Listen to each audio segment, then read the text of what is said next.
રશ્મિતા સુમન વાર્તા વર્તુળમાં આપ સૌનું સ્વાગત છે.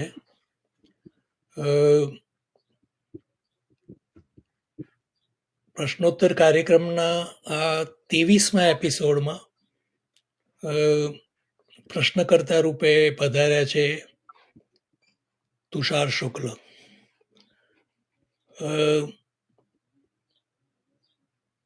આપણો વિષય આજનો ગીત છે અને તુષાર આપણે સૌ જાણીએ છીએ તેમ સુખ્યાત ગીત કવિ છે. હું એમનો વિશેષ પરિચય આપું તો મારે એમ કહેવું જોઈએ કે તાજેતરમાં જ એમને પદ્મશ્રીનો ઇલકાબ મળ્યો છે. શિક્ષણ અને સાહિત્ય ક્ષેત્રે જે કંઈ કાર્ય કર્યા એની એની એની એની કદર રૂપે એમ કહી શકાય. અને એ જ પ્રકારના સરસ સમાચાર એ કે જીએલએસ યુનિવર્સિટીએ એમને માનદ ડોક્ટરેટની પદવી આપી છે. આ બંને હકીકતોથી મને એટલા માટે આનંદ થાય કે તુષાર એક જમાનામાં ભાષા ભવનમાં ગુજરાતીના વિદ્યાર્થી હતા અને અમે લોકો ભણાવતા હતા. હવે એ તે જમાનાનો સાવ શરમાળ છોકરો અને બહુ જ ઓછા બોલો અને ભણવાને વિશે મને ઉદાસીન લાગે. એમ કે હવે એમાં શું ભણવાનું છે, સંતુષ્ટ દેખાય, મને બધું આવડે છે એવો ભાવ અને મિત્રોમાં ફર્યા કરે ને એવું બધું. હવે એ તુષાર આજે આ પદ પામે એટલે સ્વાભાવિક છે કે એના શિક્ષક તરીકે, એના ટીચર તરીકે મને જરૂર આનંદ થાય.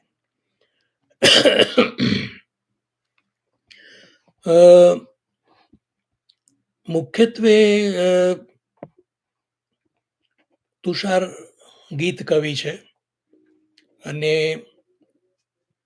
એની બીજી ઓળખ એ છે કે એ સુંદર એવા કાર્યક્રમો અને એનું સંચાલન અને એનું સમગ્ર સંયોજન આયોજન કરી શકે છે. વર્ષોથી એ કામ એને કર્યું છે. હવે સંચાલન તો બધા કરે છે, પણ ફરક ક્યાં પડે છે કે આખી ઘટનાને, આખા સમારંભને એ પકડી રાખે છે, બાંધી રાખે છે. એક સરસ સૂત્રધાર અથવા તો એક નાવિકનું કામ કરે અને એ રીતે સામે પાર પહોંચાડે કાર્યક્રમને. તો એ એની વિશેષતા છે અને એનો સૌને આનંદ છે. એ રીતે જો વિચારીએ તો આપણને એવું લાગે કે એની સક્રિયતા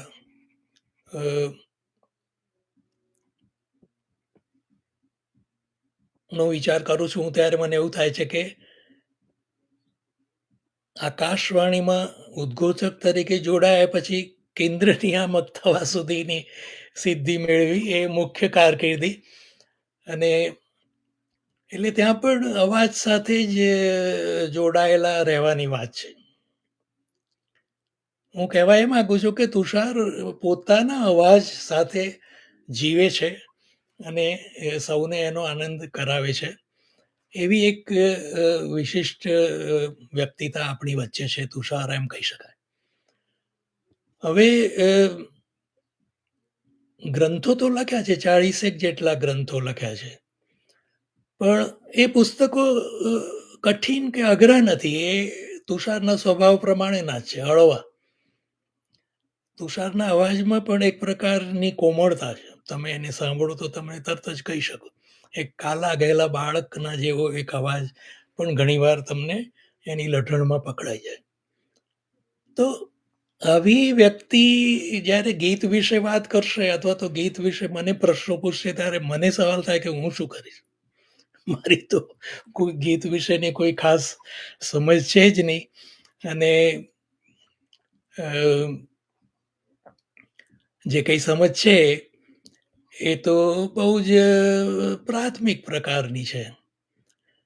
ઉપરાંત ગીત વિશે સમજનાર અન્ય વ્યક્તિઓ પણ છે ગુજરાતી સાહિત્યમાં, અને એ લોકોની પણ પોતપોતાની માન્યતાઓ છે, પોતપોતાના આગ્રહો છે. એ બધાની વચ્ચે હું શું જવાબો આપી શકીશ તુષારને, એવી મને ચિંતા થાય છે. તો તુષાર, હું સ્વાગત કરું છું. અને મારે કહેવું જોઈએ કે તુષારના ગીતો ગવાયા છે જાણીતા સ્વરકારો દ્વારા અને હિન્દી સિનેમાના ગાયકો દ્વારા પણ.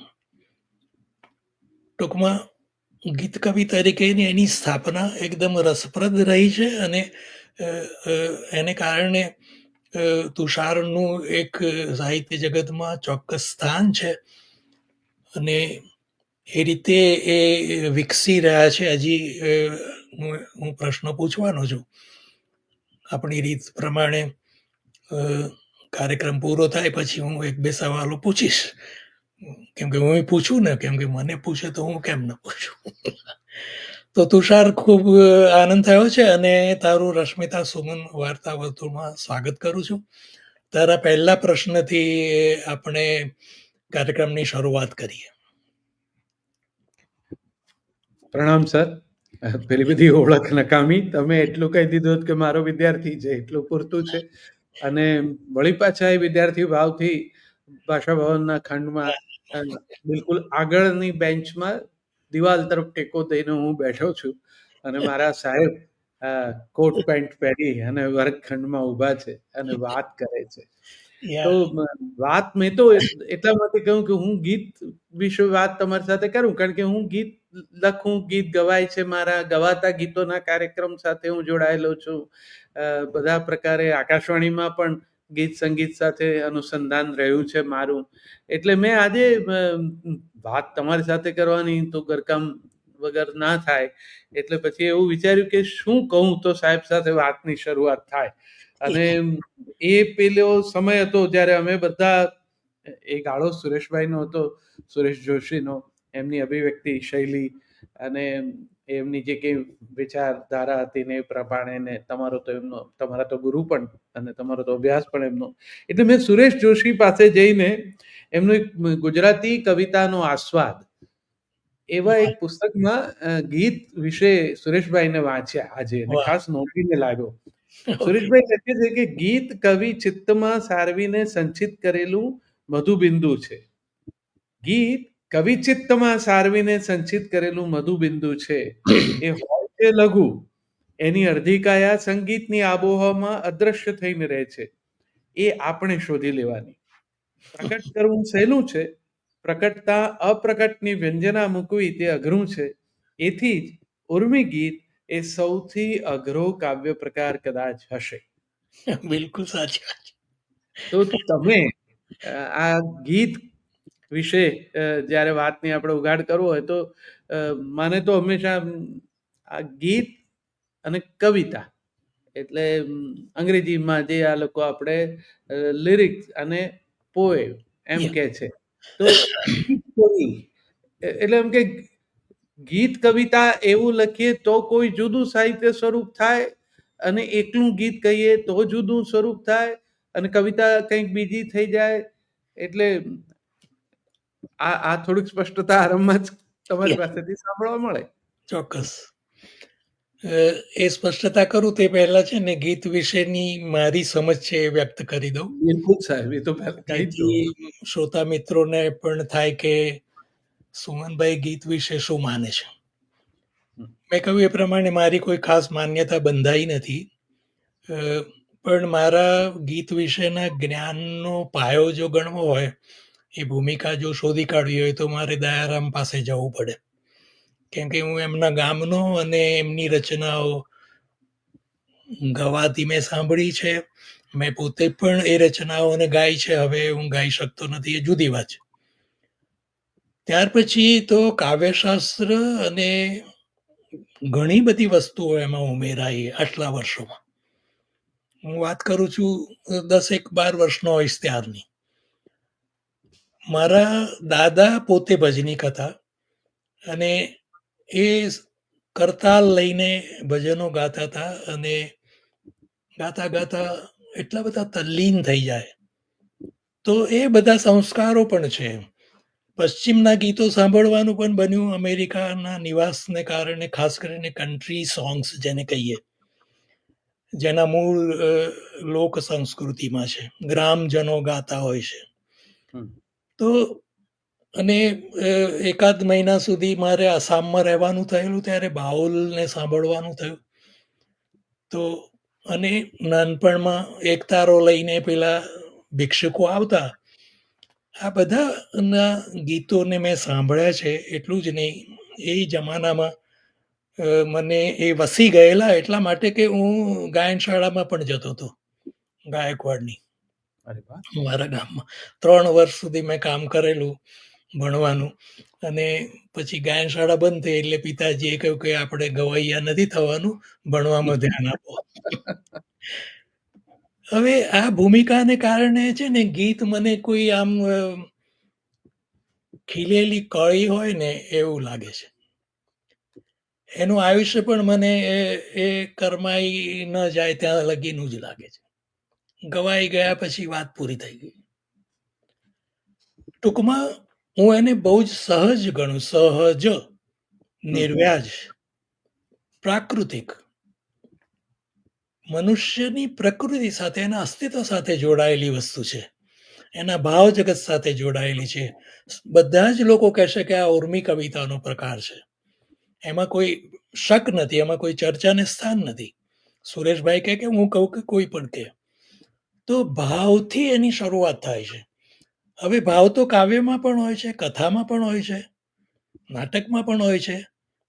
ભાવથી સ્પંદિત થયેલું જે હૃદય છે અથવા તો અસ્તિત્વ જે છે, એ ક્યાં તો કથાનો રસ્તો લેશે, ક્યાં તો નાટકનો કે કાવ્યનો કે ગીતનો.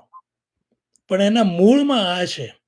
પણ સૌથી વધુ સંબંધ કોઈને હોય ભાવ સાથે તો તે ગીતને છે. એટલે હું શબ્દાર્થને પણ ગૌણ ગણું છું. ભલે શબ્દો, એક ધૂન, એક લગન મને લાગી ગઈ છે બસ. અને એને કારણે હું નાચું પણ છું. નૃત્યનો સીધો સંબંધ છે. એ લગન અથવા તો એ ધૂન છે, એ મને હવે આગળ ને આગળ લઈ જાય છે. અને હું જો સર્જક હોઉં, કવિ હોઉં, તો પછી હું એમાં પ્રાસાનુપ્રાસ, એમાં લય, એમાં તાલ વગેરે બધું મારી જાતે કરવાનું છું. પણ મૂળમાં એ આટલું સહજ છે, અસ્તિત્વ સાથે સંકળાયેલું, ભાવ જગત સાથે સંકળાયેલું છે. એટલું જ મારે કહેવાનું છે. હવે તારો જે પહેલો સવાલ હતો તેના ઉપર હું આવું કે પોએમ શબ્દ કાવ્ય માટે છે. આપણે તો બધા જ લોકો કવિતા કવિતા બોલે છે. મેં અનેક વખતે આ વાંધો લીધો છે મારા તરફથી, પણ હજી કંઈ મને સુધારો જોવા મળતો નથી. તુષાર શુક્લની કવિતા એમ બોલી શકાય, general poetry of Tushar Shukla, poetry of Umashankar Joshi. પણ જ્યારે હું ભોમિયા વિનાની વાત કરું અથવા તો એમની બળતા પાણી કાવ્યની વાત કરું, ત્યારે ઇટ ઇઝ અ પોએમ.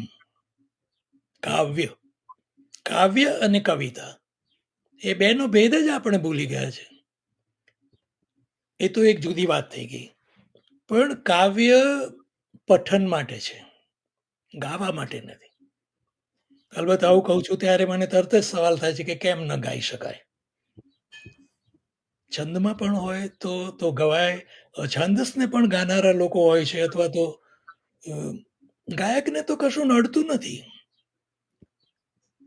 એટલે વળી પાછું ગાયકનું જે અસ્તિત્વ છે, એનું જે ભાવ જગત છે, ત્યાં સુરેશભાઈએ કહ્યું ને કે બિંદુ, ત્યાં આપણે જવું પડે છે. વળીને મારું મન ત્યાં જાય છે. પણ ગીત જ્યારે કહીએ ત્યારે એમાં સર્જક દાખલ થાય છે, કેમ કે એ ગાવા માટે છે, એટલે સંગીત દાખલ થાય છે. કવિ અને સંગીતકાર બંનેની ભૂમિકા આ જે હું મૂળ કહું છું તેમાં જોડાય છે. કવિ એને હવે એક એવી વસ્તુ બનાવવા માંગે છે જે ચિરંજીવી થઈ શકે.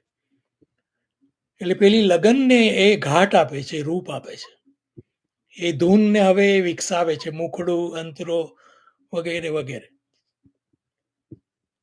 પ્રાસાનુપ્રાસ કરે છે, તાલ મેળવે છે વગેરે. સંગીતકાર એને એને સંગીતના સૂરથી ઢાળે છે, અથવા તો એ આખી કવિએ સર્જત કરી છે એને એ સૂરમાં બાંધવા માંગે છે. અને જેટલી સારી રીતે બાંધી શકે છે એટલી સારી રીતે બંનેનો સમાગમ થાય છે, કવિનો અને સંગીતકારનો. આમ થવાને કારણે રચના ગેય થઈ જાય છે અને માત્ર ગાયક માટે અથવા તો માત્ર પેલા અસ્તિત્વ માટે રહેતી નથી, સૌની બની જાય છે. આ મારી સમજ છે. અને એને કારણે ગીતને આપણે હંમેશા સંગીત સાથે જોડવું જ જોઈએ. અને સંગીત હશે એટલે વાજિંત્રો પણ હશે. કરતાલની મેં વાત કરી એ તો સાદી વાત કે બાઉલ તો દોતારા પણ લઈને ફરતા હતા અને બધું ઘણું. કન્ટ્રીમાં તો ફિડલ વાળા હોય અને આપણી ડફલી હોય ને એ બહુ જરૂરી નથી. એને નાચતી વખતે આમ વાગ્યા કરે તો સારું છે. You see the attachment of music with song કેટલું ઓછું છે. તે છતાં આપણે જો મોટું બધું આમ તમાશો કરીશું, ઓર્કેસ્ટ્રા ઊભી કરીશું, તો એની ના નથી. પણ જો ઓર્કેસ્ટ્રા જ દેખાયા કરવાની હોય અથવા તો એ જ સાંભળવાની હોય તો મૂળ ગીતનું શું એમ પ્રશ્ન થવાનો. કેમ કે ગીત માત્ર ગાવા માટે નથી. હવે એમાં એક શબ્દાર્થ છે, એક ભાવ છે, એને આકાર આપવામાં આવ્યો છે, એક કલા એમાંથી નિષ્પન્ન થઈ છે. એ કલા ગૌણ નહીં થઈ જવી જોઈએ સંગીત પાસે. આટલી જ વાત છે. આ ભેદ બેની વચ્ચે છે. કાવ્ય વિશે ઘણું કહી શકાય, એ કહેવાની જરૂર નથી. તો ગીત તમારા મતે આવું છે. તમે આરંભમાં જ સંગીત સાથેના એના સંબંધની વાત છેડી દીધી અને ગીત કવિતા વિશે જ્યારે જ્યારે વાત થાય ત્યારે સ્વાભાવિક રીતે આ સંદર્ભમાં જે સૌથી મોટો વિવાદ એ પણ સહજપણે ધ્યાને ચડે. નરસિંહરાવભાઈએ 14 એપ્રિલ 1898ના દિવસે એમના દીકરા કૃષ્ણરાવની સાથે લેક્ચર ડેમોન્સ્ટ્રેશન કરીને, કારણ કે એમણે પ્રાર્થના સમાજ માટે નવા પદ લખ્યા અને ગાઈને સંભળાવ્યા. હવે એમણે કહ્યું હતું કે સંગીત અલિપ્ત એટલે કે પ્યોર સ્વરૂપ છોડીને પ્રાયોજિત એપ્લાઇડ આર્ટ બને છે ત્યારે એ કવિતાની સેવા જ કરે છે. એટલે સંગીતની સથવારે વહેતો શબ્દ એ વાત નરસિંહરાવભાઈએ કરી. અને પછી આપણે ભાગે બળવંતરાય ઠાકોર આવ્યા અને કવિતા વિષયક વ્યાખ્યાનો 1951માં એમણે નોંધ મૂકી છે કે પ્રાયોજિત સંગીત કવિતાને ઉપયોગી નથી. કવિતાનો પ્રાણ તો છે અર્થ. ગેયતા અને કવિતાને ન લાગે ન વળગે. સંગીતનો આત્મા અર્થ નથી, કેવળ માધુર્ય છે. રવ સંવેદન સંગીત છે, અર્થ સંવેદન કવિતા છે. હવે બળવંતરાયભાઈની આ માન્યતા નરસિંહરાવભાઈ ની એ વાત, બળવંતરાય તો આમાં બહુ વિગતે આગળ પોતાનું સ્પષ્ટ નામજોગ કેટલાક વાંધા પણ ઉપાડ્યા છે અને ઘણું બધું એમણે કડક રીતે કીધું. એમને તો પેલા આપણે કવિ લલિત હાથમાં મંજીરા લઈને ઉભા રહીને પદ રચનાનું ગાન પરિષદમાં કરતા અને વિદ્વત ભોગ્ય વક્તવ્યોમાં લોકો ન હોય પણ એમને સાંભળવા માટે લોકો એકઠા થતા, એટલે ઠાકોરને એમનો વાંધો હતો. એવા સંજોગોમાં પણ છતાં ગીત ગવાયા તો ખરા. પૃથ્વીછંદ અગેય છે એમ હશે પણ પોતે સંવેદનથી તો ભાવ છે કે તુષાર કે બંને વિદ્વાનો પોતપોતાની રીતે સાચા છે. હું પોતે પણ એવું માનું છું કે શા માટે ન ગવાય. એટલે નરસિંહરાવની વાત મને સાચી લાગે છે. કોઈ પણ વસ્તુ ગેય છે. સંસ્કૃત છંદો તો બધા ગેય છે, મૂળે તો ગેય છે. સેયમ યાતિ શકુંતલા એમ જે તમે ગાઓ અથવા તો મેઘદૂતમાં જાઓ કે કશ્ચિત કાંતા વિરહગુણ, અને ગાઈ પણ શકાય. તો એ બંને વસ્તુઓ ત્યાં સહ્ય છે. પણ આપણે નવા જમાનામાં આવ્યા, અંગ્રેજી કવિતા અને વિશ્વની કવિતાના આપણને સંપર્ક થયા, અને આપણને થયું કે ના ભાઈ, આમાં તો અર્થ વહી જશે. સારું ગાયક ના હોય તો વહી પણ જાય, બની શકે. પણ એ બધા પ્રસંગો ઊભા થયા, એને કારણે બક્કર ઠાકોરને કહેવાની જરૂર પડી કે ભાઈ એ અગેય છે, તમે બીજી બધી વાત ન કરો. પણ બંને અંતિમ પર જો જતા રહેશે તો તકલીફ થશે આપણને. હું એને ગેય પણ ગણું છું, કાવ્ય હોય તો હું એને અગેય પણ ગણું છું. તે છતાં કાવ્ય ન ગાઈ શકાય એવું પણ હું નથી માનતો. કાવ્ય પણ ગાઈ શકાય, સિવાય કે કઈ રચના મેં લીધી છે ગાવા માટે. હું અછાંદસ કાવ્ય ગાવા બેસું તો નહીં ચાલે. બક્કર ઠાકોરનું બેઠી ખાટે ફરી વળી બધે, મેં એવી રીતે હું નહીં ગાઈ શકું. મારે ન ગાવું જોઈએ. આ કહું છું ત્યારે મને યાદ આવ્યું, બળવંતરાયની શતાબ્દી હતી ત્યારે એક શાળામાં મને વ્યાખ્યાન કરવા બોલાવ્યો હતો. તો શરૂઆતમાં છોકરાઓએ પ્રાર્થના કરીને પછી આ કાવ્ય ગાવા માંડ્યું, બેઠી ખાટે ફરી વળી બધે, અને સરસ રીતે ગાયું.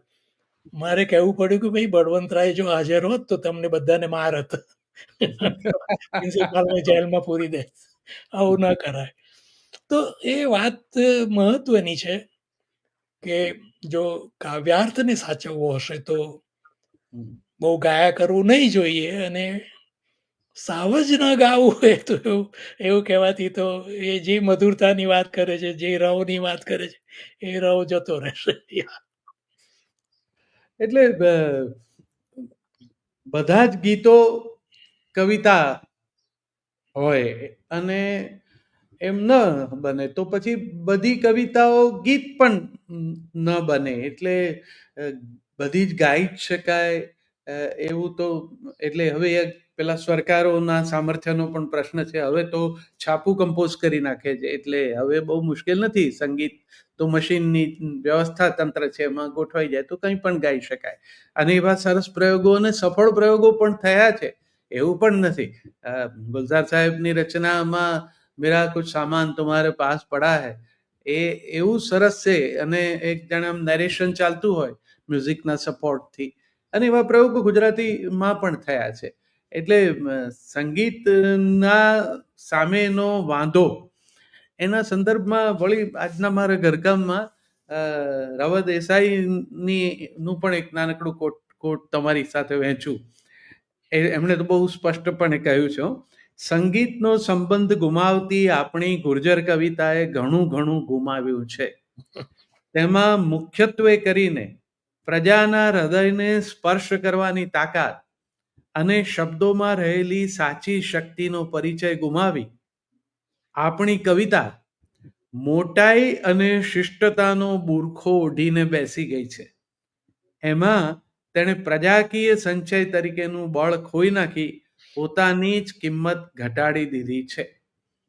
આ એમને લાગ્યું છે કે સંગીતની સામે હવે એ મહાપુરુષોના અંદર અંદરના વિચાર ભેદો જુદા છે, પણ સંગીતના સથવારે પ્રજા સાથેની કનેક્ટિવિટી કવિતાની રહી છે પહેલેથી. વિચારોનું જે જગત છે ને, એમાં વિચારોના જે વિકાસ થતા હોય છે, એમાં આવી રીતે વિચાર પ્રતિ વિચાર એમ ચાલ્યા કરે.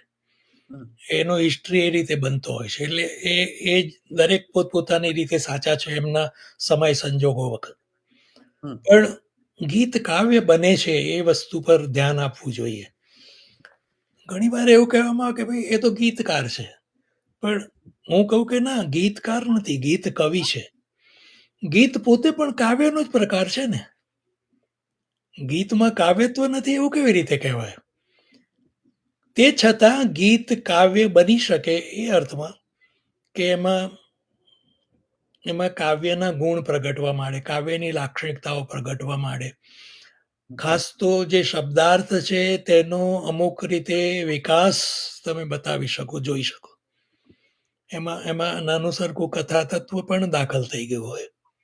વિનોદ જોશીની ઘણી રચનાઓમાં આપણને કૂંચી આપો ભાઈજી, એક સરસ નાની સરખી કથા મળી જાય.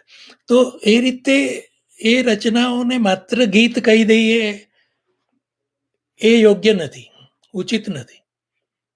ગીત કાવ્યમાં ગીત તો એ છે જ, ગીતની શરતો તો પૂરી પાડે છે, પણ સાથે સાથે એ કાવ્યના કેટલાક લક્ષણો પણ પ્રગટાવે છે. કાવ્ય ગીત હોઈ શકે એવું આપણે ન બોલી શકાતું જ નથી. તો જો કાવ્ય ગીત કેવી રીતે બોલાય? કાવ્યને ગીતમાં વિરોધ જ પ્રગટ થશે, પણ ગીત કાવ્ય કહીશું તો વિરોધ પ્રગટ નહીં થાય. એટલે એ બે વસ્તુઓ આપણે ત્યાં પ્રગટી છે. જે લોકોએ એ દિશામાં કામ કર્યું છે.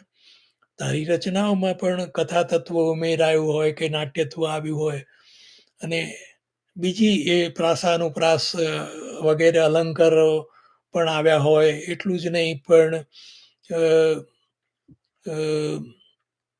નાના નાના વિચારો અને વિચારસરણીઓ પણ પ્રગટી હોય.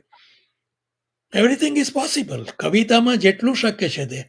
પણ એ જો ગીતના ગેય તત્વને કે અથવા તો ગીતનું જે સહજ હોવાનું, પ્રાકૃતિક હોવાનું જે લક્ષણ છે એને જો એના પર જો એ ચડી બેસતું હોય તો નકામું છે. પણ એ રસાઈ જતું હોય છે. કુશળ ગીત કવિ ને ખબર છે કે એને ગીતને પણ સાચવવાનું છે, કાવ્યત્વને પણ સાચવવાનું છે. એ રીતે સચવાય છે. યા એટલે સ્વરકારો જે આવશે ને, સ્વરાંકન કરનારા કે એને સંગીતમાં લઈ જનારા, એ લોકોએ આ બધું ધ્યાન તો રાખવું જ પડશે કે ભાઈ મૂળે તો ગીત છે, મૂળે એ કાવ્ય છે, તમે એને ભૂલીને જશો.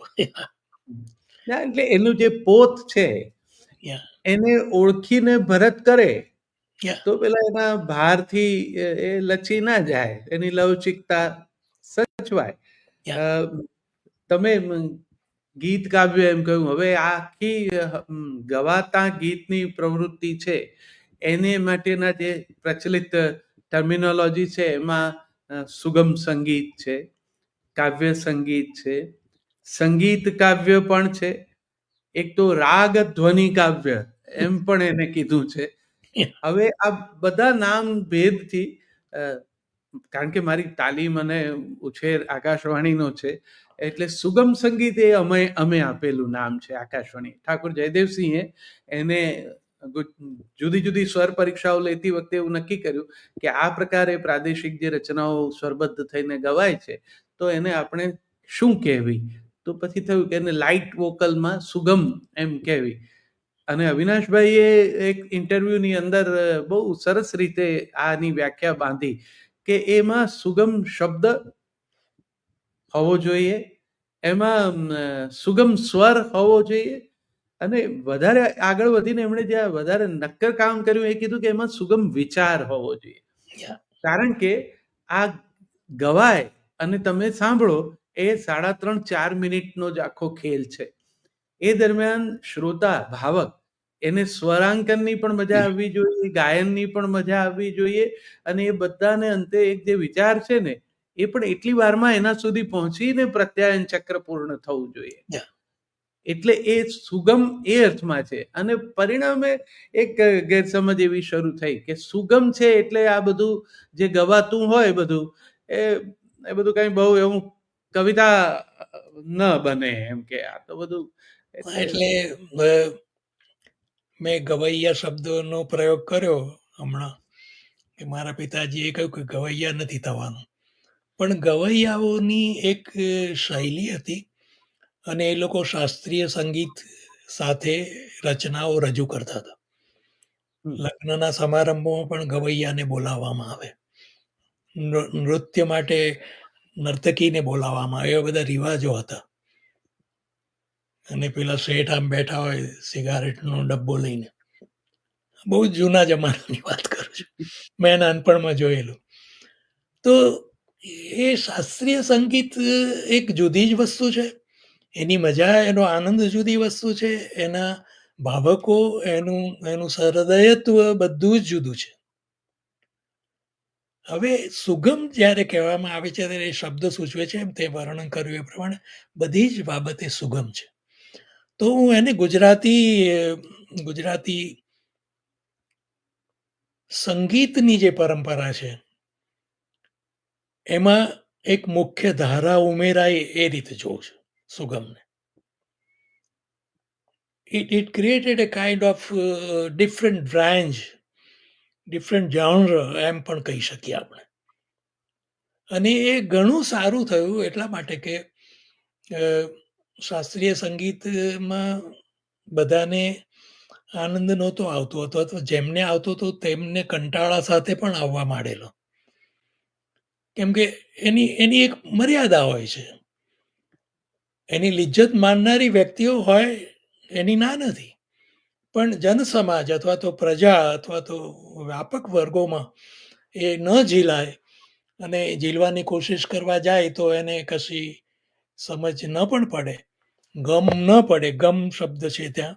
અને આ જો સુગમ હોય તો એ સારી વસ્તુ છે. એટલે એ સુગમ સંગીતને કારણે કેટલા બધા ગાયકો આવ્યા. આજની તારીખ સુધી કેટલી બધી બહેનો, બધાના નામો મને તો યાદ નથી, પણ આઈ કેન અન્ડરસ્ટેન્ડ કે આ બધા ગાયકો કેવી રીતે આવ્યા હોત નહીં તો. એમને શાસ્ત્રીય સંગીતનું જ્ઞાન લીધું કે ન લીધું એ જુદી વાત છે. લેવું જોઈએ કે ન લેવું જોઈએ એ પણ જુદી વાત છે. પણ એમનું પ્રાગટ્ય, એમનું આવવું, આખા પરિદૃશ્યમાં એમનું ઉમેરાવું બહુ મોટી ઘટના છે. એટલે સુગમ સંગીતને કારણે ગીત સાહિત્ય કહીશ હવે હું સમગ્ર ને ખૂબ જ લાભ થયો. અને એમાં ગીત કાવ્યો પણ ગવાય અને એને સારી રીતે ગવાય એમ પણ કહેવું જોઈએ. પહોંચ્યા આપણને. અને એને કારણે બની શકે કે ભાવક અથવા તો શ્રોતા હોય એ મૂળ રચના સુધી જાય. એને થાય કે લાવ હવે મને વાંચવા દે, તુષારભાઈની કવિતા ક્યાં છે, ગીત ક્યાં લખેલું છે, શું અર્થ થાય છે, સુમનભાઈ શું કહે છે એ ગીત વિશે, બીજા લોકો શું કહે છે, કેવી રીતે ભણાવ્યું. અધ્યાપકને એવો સવાલ થાય. અને અધ્યાપકને એવું થાય કે ભણાવતી વખતે હું આ બધું સંભળાવું પણ ખરો. તો આ પ્રકારનો જે યોગ થયો ને સંગીત સાથે એ બહુ મોટી ઘટના છે. બહુ વ્યાપક સ્વરૂપની ઘટના છે ને એનો હવે તો સૌથી વધુ લાભ આપણે લઈ શકીએ એમ છે. એટલા માટે કે આપણે હવે જે જમાનામાં જીવીએ છીએ એ ઇન્ટરનેટનો જમાનો છે અને ત્યાં પ્રકારની સગવડો છે. ટ્રાન્સફોર્મેશનની કે રીચિંગ આઉટની કે પ્લેટફોર્મ્સ ઘણા બધા છે. એટલે આમ ગીતની વાત કરીએ ને પાછા પગલે છેક લોકગીત સુધી જઈએ તો એ લોક ઢાળો એમાં જે રીતે ગીતો સચવાયા એનો નાનકડો આલેખ કરીએ છીએ ત્યારે એમ લાગે છે કે એના પછી આપણે તરતના જે કંઈ ભજનો ને લગ્ન ગીતો ને બધું એ એક મોટી સમૃદ્ધિ. પછી આપણી પાસે જ્યારે સ્વાતંત્ર્ય સંગ્રામ આવ્યો ત્યારે એ દરમિયાન ગવાતા ગીતો ખાસ આવ્યા. ગાંધીજીએ તો પોતાની પ્રાર્થનાઓમાં ગીતોનો મહિમા કર્યો ને આશ્રમ ભજનાવલી પંડિત નારાયણ મોરેશ્વર ખરેજીએ કમ્પોઝ કરી આપી નવી રચનાઓ એમને. એમ ચાલ્યા. જૂની રંગભૂમિનો તો વૈભવ ગીતોનો અનેરો છે. એટલે પ્રભાત ફેરીમાંય ગવાય, જૂની રંગભૂમિમાં ગવાય, પછી અમે આવ્યા રેડિયો લઈને, એમાં આવ્યું, સિનેમાની સાથે ગીતો આવ્યા. એટલે ગીત સાથે છેડો તો સંગીતનો રહ્યો છે અને એ રીતે જનસાધારણ સુધી આ રચનાઓ પહોંચી છે. એટલે પેલો મુદ્દો અધિકારી ભાવકનો આવે છે. અમારે ત્યાં ચર્ચામાં ઘણા મિત્રો એમ કે તમે એમ કહો છો કે ગીત ગમે છે બધાને, પણ એ કોને ગમે છે? હવે પછી મૂંઝવણ શરૂ થાય. કોને ગમે છે એટલે આપણે એમ કે બધાને ગમે કે ના, એ પછી બધાને ગમે તો આપણે ત્યાં તો લોકપ્રિયતા અને લોકભોગ્યતા આ બે શબ્દોને જરા જુદી રીતે લોકો જુએ છે. સંગીતના ભાવનની વાત છે ને તે બહુ જ અઘરી છે. જેવી રીતે કાવ્ય કે કોઈ પણ સર્જનનું ભાવન હંમેશા તમારી પાસે અમુક પ્રકારની સજ્જતા માંગી લે છે. સજ્જતા તો પછી રુચિ, ટેસ્ટ. તમને જો જરા પણ રુચિ નથી સંગીતમાં તો તમને આ બધું ગીત ને આ ને વાજિંત્રો ને સાથે રજૂ થાય છે આખી રજૂઆત કેવી રીતે સ્પર્શી શકે. મને યાદ આવે છે કે અમે વતનમાં અમારા ટોકીઝમાં પિક્ચર જોવા જતા તો પછી ગીત આવે ને ત્યારે અમુક લોકો નીકળી જતા બીડીઓ પીવા માટે. બહાર જઈને વિડીયો, એ ગીતમાં શું એમ કે આપણે સાંભળવાનું. તો એવી વ્યક્તિઓ સમાજમાં હોઈ શકે છે. એમાં એમનો કંઈ વાંક નથી. પણ જો ગીતનું ભાવન કરવું છે, તો એને થોડુંક સંગીતમાં અને ગીત તત્વમાં પણ રસ હોવો જોઈશે. કાવ્યત્વમાં પણ રસ હોવો જોઈશે. તો એટલી નાની શરત તો રહે છે જ, બાકી એને ન આવવું જોઈએ ને અહીંયા. હિન્દી સિનેમાના ગીતો સાંભળે તો એ વાંધો નથી ને. અને હા, એ તો સારેગામામાં જાય કે ઇન્ડિયન આઇડોલમાં બધાને સાંભળે. અલબત્ત ત્યાં તો ઘણું સારું રજૂ થાય છે. એ તો વાત જ જુદી છે.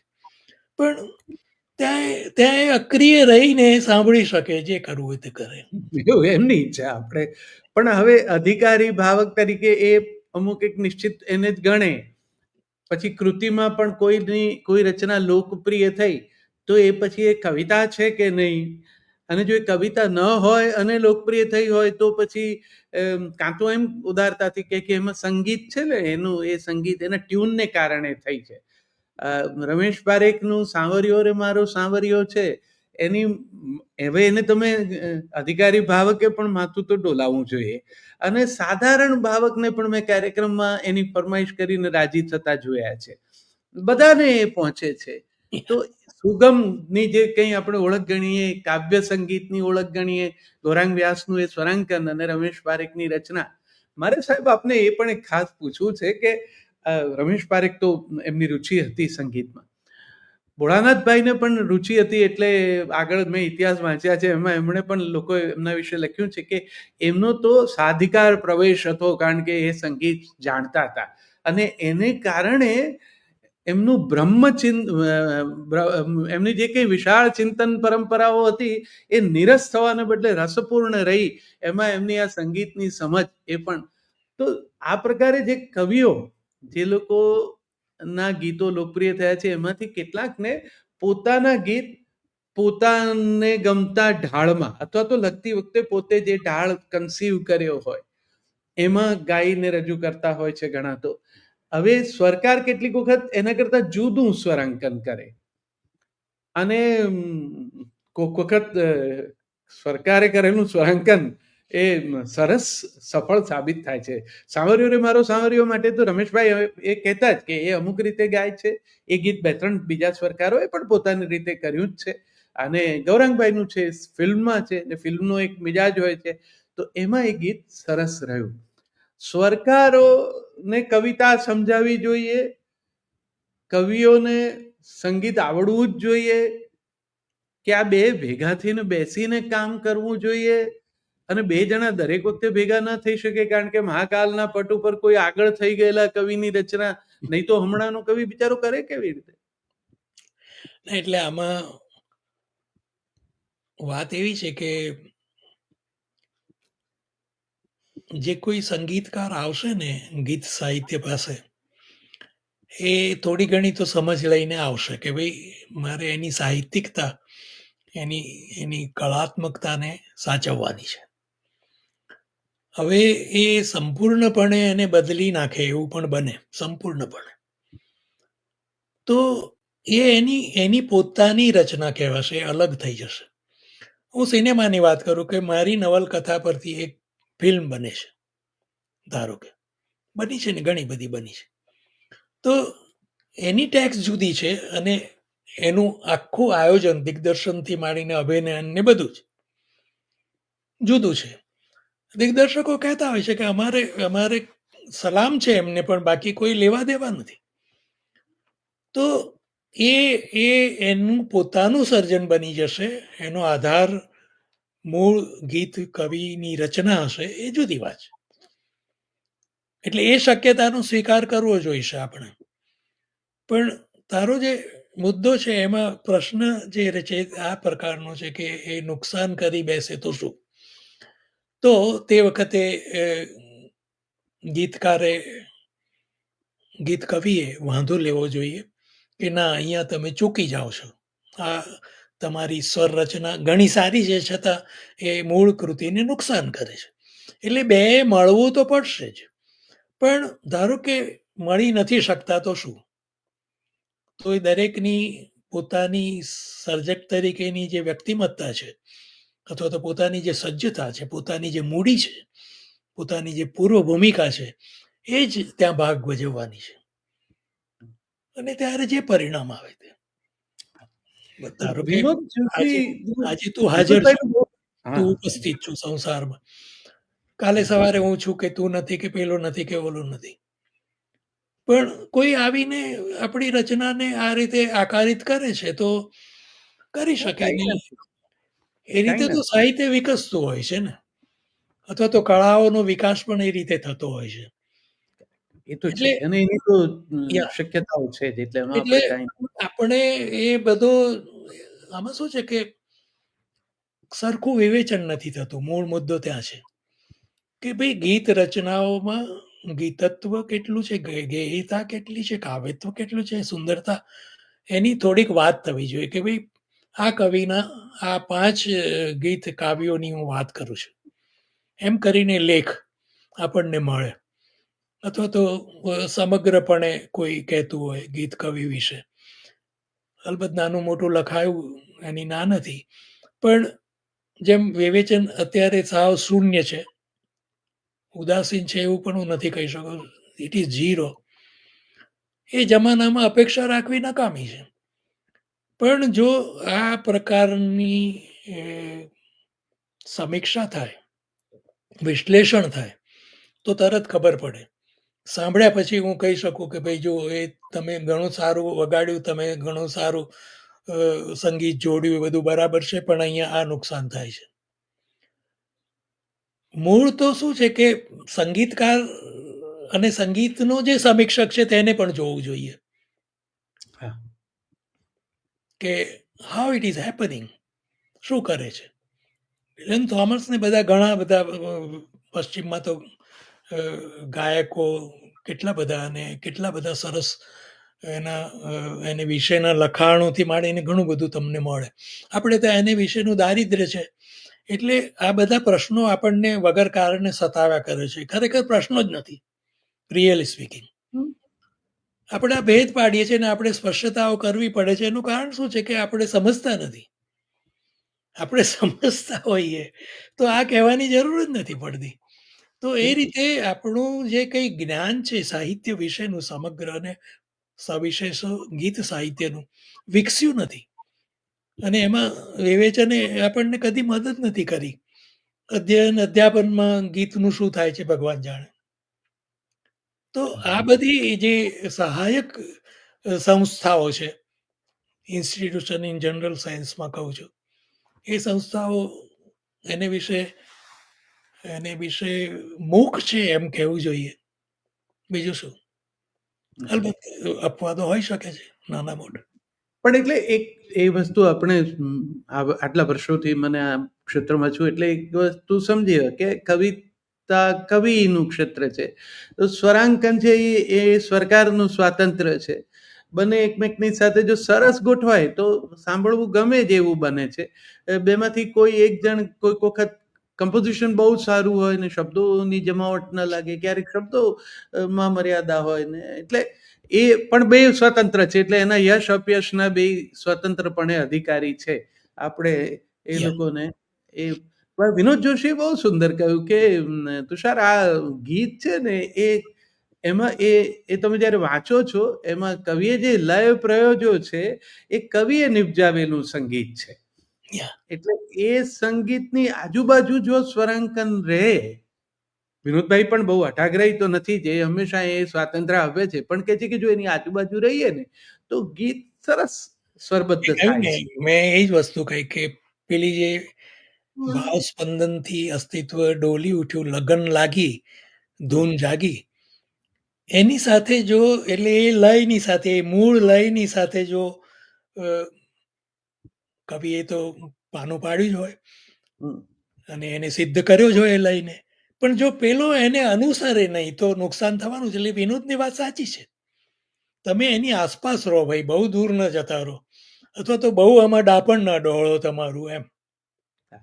ના ના ને સમજદાર સરકારો તો એ બાબતે જાગૃત હોય જ છે યા અને જ્યાં અનુકૂળ હોય છે ને આપણા આવા કેટલાક વરિષ્ઠ એ લોકો અનુનેય હોય છે. કોઈ કોઈ પ્રશ્ન જ નથી. આપણે કહીએ તો કઈ એમનો એવી હટ નથી હોતી. એ લોકો તો અને સાહિત્ય એ પાસે પેલું આવે.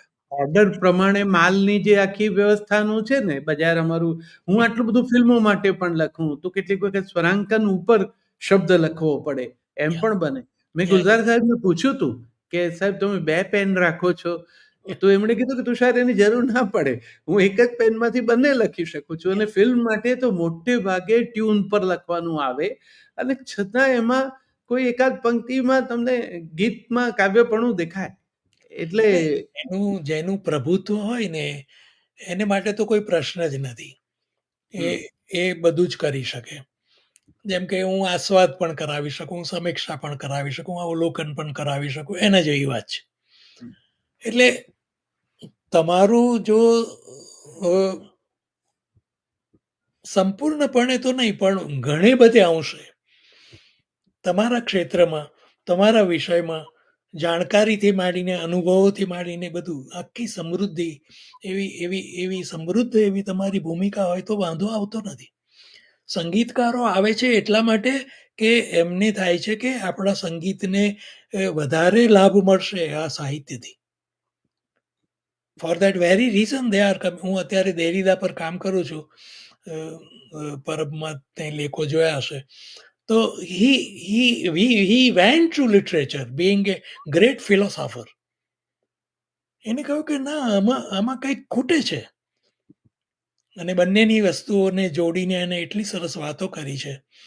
તો સમટાઈમ્સ એટલે ફિલસૂફ જ્યારે સાહિત્ય તરફ આવે છે અથવા તો કોઈ પણ વ્યક્તિઓ સાહિત્ય તરફ આવે છે, ઇવન રાજકારણીઓ પણ, વડાપ્રધાન હોય તેમને પણ એમ કે કાવ્ય લખું તો સારું.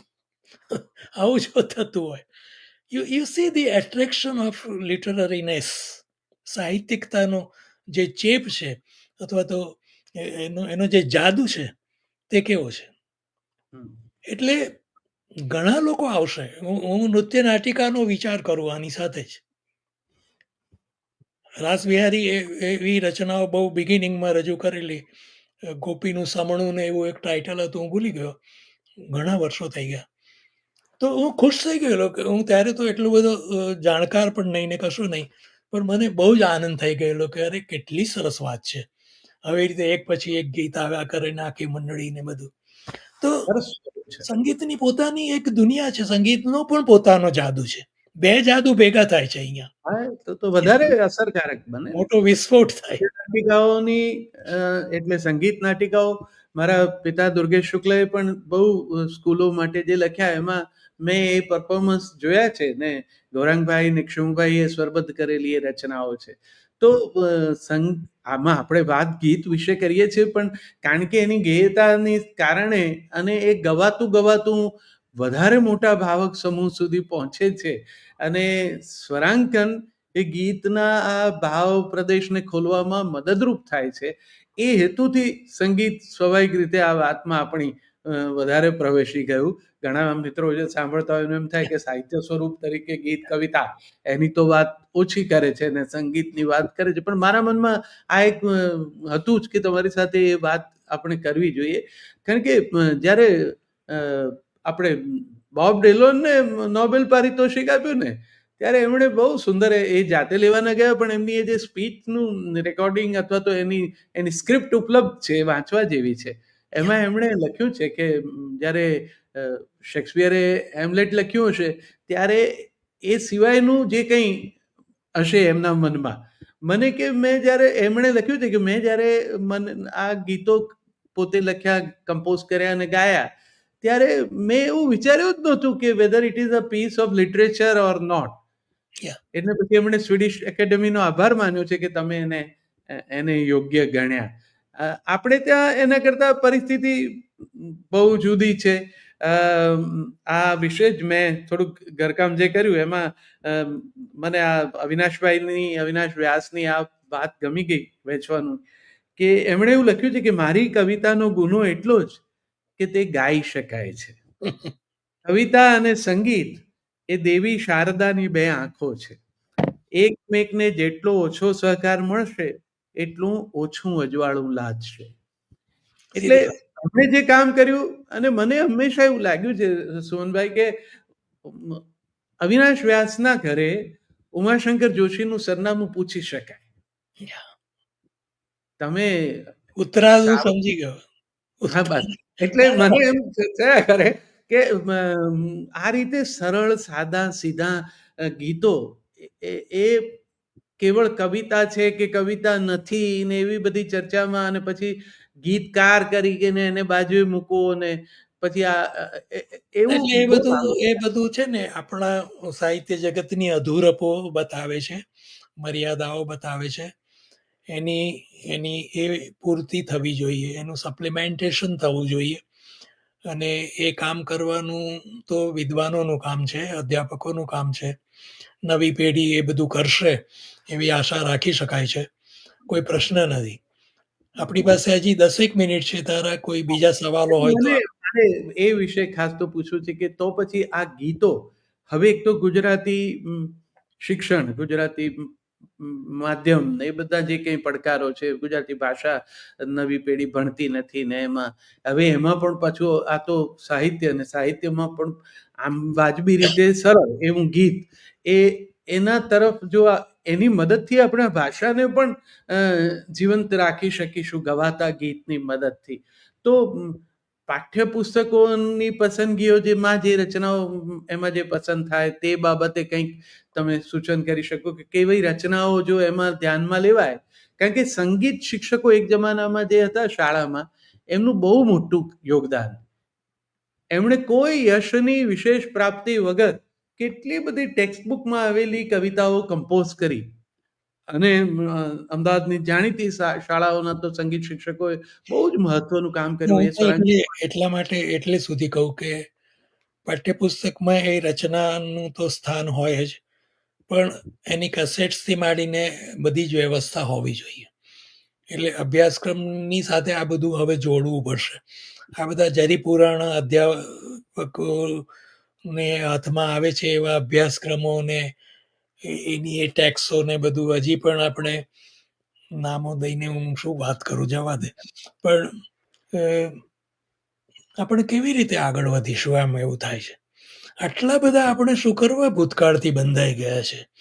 આપણને ભૂતકાળની આટલી બધી મોહિની કેમ છે, અથવા તો મોહિની છે કે કેમ એ પણ પ્રશ્ન છે. પણ શું કરવા આપણે આગળ કેમ ડગલા ભરી શકતા નથી? એટલે અભ્યાસક્રમોને સુધારવાની જરૂર છે. અને હું તો MA સુધીના અભ્યાસને કહું કે એમાં આ તત્વને ઉમેરો, સંગીત તત્વને ઉમેરો અને એમાં ગીત સાહિત્યનો લાભ લો. આપણે ગીતની ચર્ચા કરી રહ્યા છે એટલે. બિલકુલ. અને એમાં આ બધા આધુનિક ઉપકરણો આપણને મળવા માંડ્યા છે, એને પણ જોડો. કે તમારે આ 5 કેસેટ પણ સાંભળવાની રહેશે, અથવા તો એને વિશે પણ વાત કરવાની રહેશે, એવા આગ્રહ હોય એમાં. અને તો આખો વર્ગ એકદમ જીવંત થઈ જાય. અને એ વર્ગ સાહિત્યને તો પામે, સંગીતને, અને જે ઉદાસીનતા છે એનો નાશ થવા માંડે.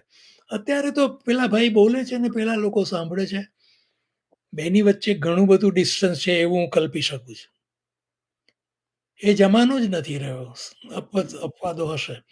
સરસ શિક્ષક હોય તો એ સાથે વર્ગ જોડાતો પણ હોય, એની ના નથી. પણ એક સર્વસામાન્ય ચિત્ર આપણી સામે આવું આવીને ઊભું રહે છે કે ભાઈ અધ્યાપકો બોલે છે અને પેલા લોકો સાંભળી લે છે અને ચાલે છે, પરીક્ષા આવે એટલી રાહ જોવાય. તો એ બધામાંથી છૂટવાનો આ રસ્તો છે ખરેખર. રસપ્રદ છે આખી વસ્તુ. ગીત નામની વસ્તુ રસપ્રદ છે. કાવ્ય સાહિત્ય તો છે જ, પણ એકદમ હાથવગું જેને કહેવાય ને, ઇમિડિયેટલી આપી શકાય. આ રહ્યું લો. અને આ પેઢી તરત જોડાશે. ના, એમને ગીત ગમે છે, ગીત સંગીત ગમે છે. ગમે એવું કદાચ આપણી માતૃભાષા ગુજરાતી ને એની સામેના પ્રશ્નો ને બધું સાચું. પણ હમણાં નવરાત્રી આવશે એની સાથે તમે એનું વાતાવરણ જોઈ શકશો કે એ જ ગુજરાતી ગીત ને ગરબા સાથે આ છોકરાઓ આખી રાત રમે છે. અમદાવાદ આપણે ગુજરાતમાં અમારે આટલી બધી ટેલિવિઝન ચેનલ કોમર્શિયલ છે એમાં બપોરના 1.5-2 કલાક સુધી ગુજરાતી ગીતો આવે છે. હવે એના રંગ વિશે એના વિષય એની રજૂઆત એનું સ્તર એ મુદ્દા બીજા છે. પણ ગુજરાતી ગીત હજુ આ બધા માધ્યમો એટલે કોમર્શિયલ માધ્યમો પણ ઉપયોગમાં લે છે. એટલે જોડાવાની જરૂરિયાત છે. સંધાન બહુ જ મોટો પ્રશ્ન છે આપણી વાતમાં, કે સંધાન થાય છે કે નહીં.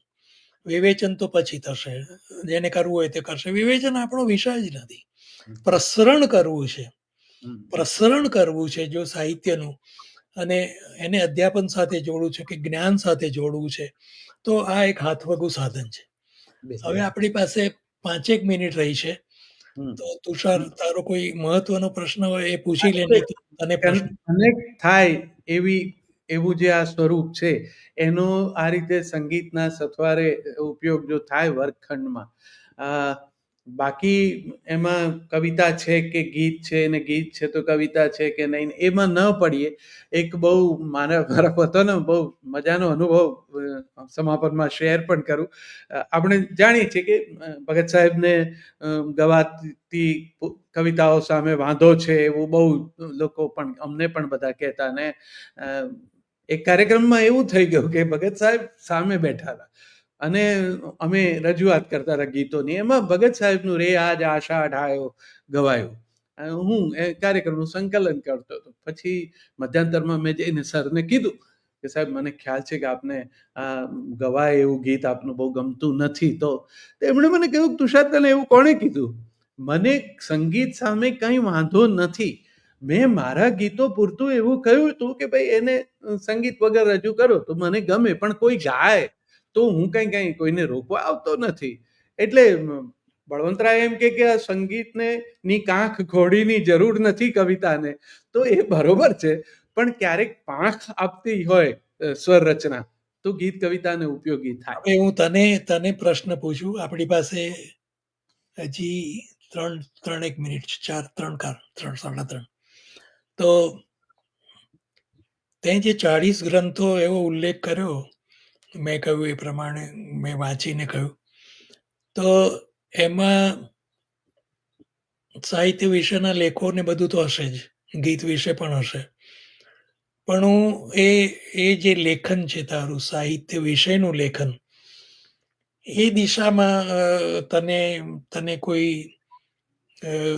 એવું લાગે છે કે મારે હવે આ વિષય વધારે લખવું છે?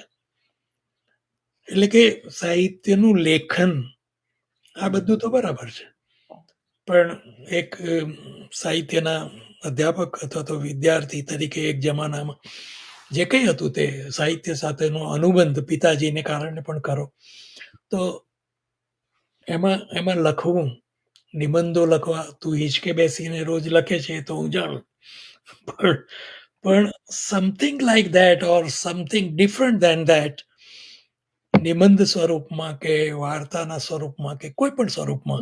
નિબંધના સ્વરૂપમાં આમાં ઘણા બધા લેખ એવી રીતે મેં લખ્યા છે જે આપણે આજે આ વિષયને ચર્ચો એને વિશે વાત ખૂબ વિગતે કરી છે, કે જેમાં ગીત, સ્વરબદ્ધ થયેલું ગીત, ગીતમાં કવિતા, માતૃભાષા ની સામેના પડકારો ને એમાંથી આ રીતે પણ નજીક જઈ શકાય.